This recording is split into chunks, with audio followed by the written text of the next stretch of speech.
Do you ever long for real connection with other people? People who you grow to feel really comfortable with. People who you know will be praying for you and for your loved ones. People you can turn to when things get just a bit too much.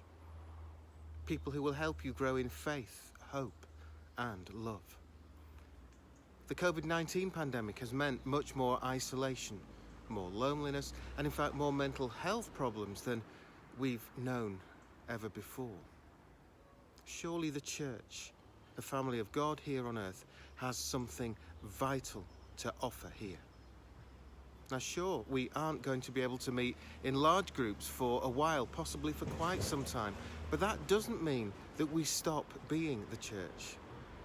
It means we need to work together to create new ways of being the church. Now at the moment we're looking at how we can safely get people together for different styles of worship, like messy church for example. And I suspect we may well be experimenting with some new things over the next month or two. But the thing is, we don't know how things will progress during the autumn and over the winter. So it's important, really important, that we all retain a real sense of belonging to the church family. A big way of doing this is going to be through what we're calling bubbles. Let me just explain a bit more. Bubbles are groups of 6 people who are connected together within the wider church family. This is not about extra meetings or extra pressures, it's about belonging. It's about encouragement and it's about support. Bubbles are intended to be supportive, energising and life-giving. They're not about another thing in the diary or anything which adds burdens to already stressed and busy lives. Let me just say that again. They're designed to be supportive, energising and life-giving, not another thing to desperately try to cram into our diaries. Now these bubbles may hardly ever meet in person, but some could when restrictions allow, in a garden, in a home, in a public place. These bubbles could be based around interests or stage of life.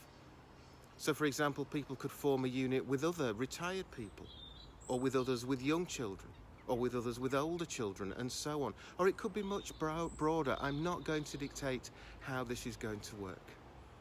Rather, what we're aiming to do is to work out the right approach for you, for individuals and families. And of course, that's going to vary. There is no one size fits all. Some bubbles might decide to meet together fairly regularly for something specific. Others may be people you just check in with on a pretty regular basis. Could even be that on occasions I'll organise for a few bubbles to get together with me. So, you see, flexibility is really the key to all this. And during time when it is impossible to get together, if, for example, we end up in another lockdown or with more severe restrictions, bubbles could keep in touch via Zoom or email or WhatsApp or phone or any other means. My friends, we can't be Christians in isolation. Jesus calls us to be in community with each other. We're a family, and like many families at the moment, we're going to have to be a family in a different way. So changing times needs a changing church. Bubbles is just one of the ways we're going to explore this together. Our vision of the future is to be a loving community which makes, equips and encourages followers of Jesus who can bring hope in the whole of their lives. We want to work with God to see lives and the community and the world changed for the better.